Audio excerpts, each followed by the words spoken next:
Coming up on Spartan Sports Report. With a standout rookie performance and last-second field goal, MSU football opened Big Ten play-up in College Park, Maryland. The 5th-ranked women's soccer team had their eyes on finishing non-conference play undefeated. And the volleyball team took over the Breslin Center for the weekend as MSU hosted the Kathy DeBoer Invitational.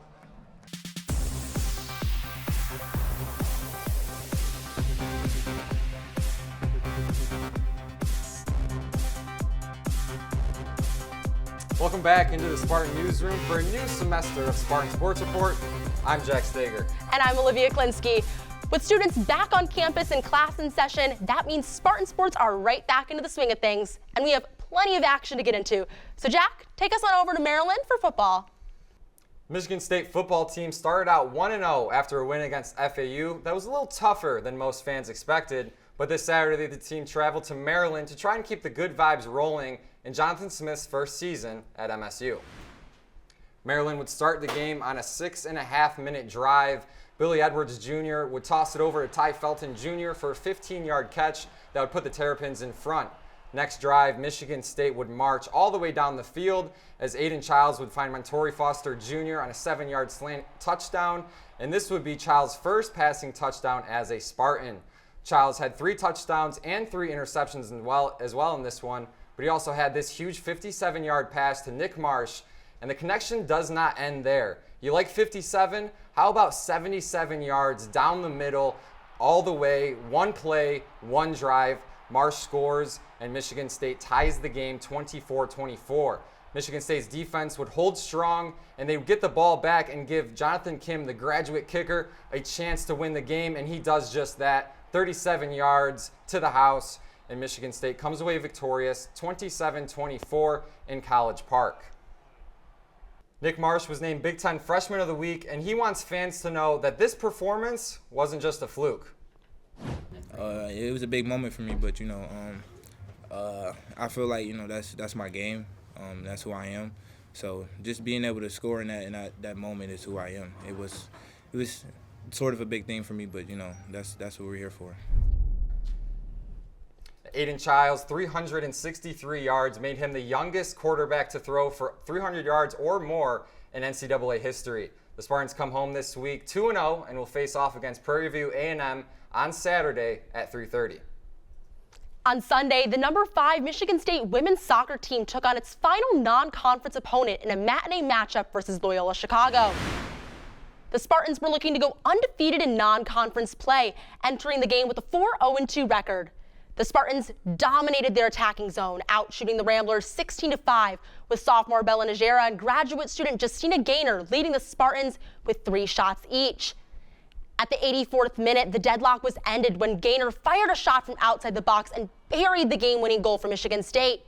Freshman Grace Jackson tallied her first assist of the season on Gaynor's goal.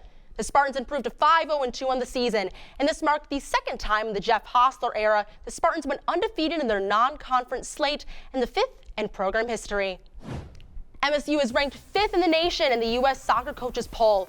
The Big Ten has 3 teams in the top 10, with Penn State and UCLA rounding it out at 8 and 9.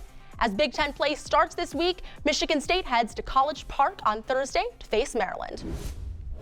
And following a loss to number 5 Oregon State, Michigan State men's soccer concluded their 4-game homestand against Air Force on Friday night.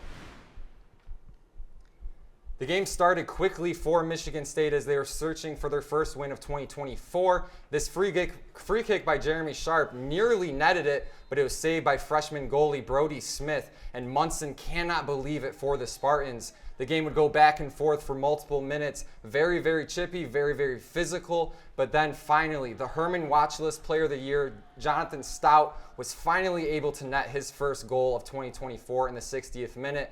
But immediately minutes after, Air Force would answer and the Spartans would tie 1-1 in East Lansing. Michigan State will open up conference play against Washington on Friday, one of the newest members of the Big Ten. Michigan State volleyball hosted the 2nd annual Kathy DeBoer Invitational at the Breslin Center this past weekend. On Friday night, MSU faced off against Western Kentucky, a team currently receiving votes in the coaches poll. The Spartans won the match 3-1 thanks to a stellar performance from Rakasha Anderson, who led the game with 14 kills. Moving into Saturday, Michigan State took on the Marist Red Foxes.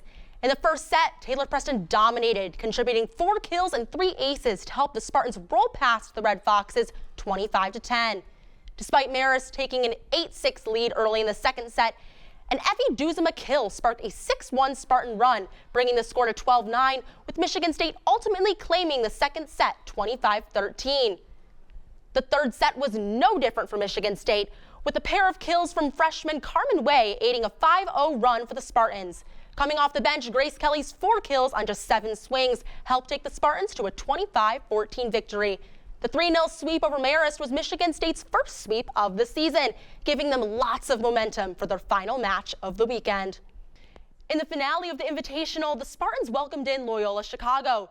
Despite the match going back and forth, Anderson's season-high 17 kills paved the way to a 3-1 win over the Ramblers and a third straight victory for Michigan State.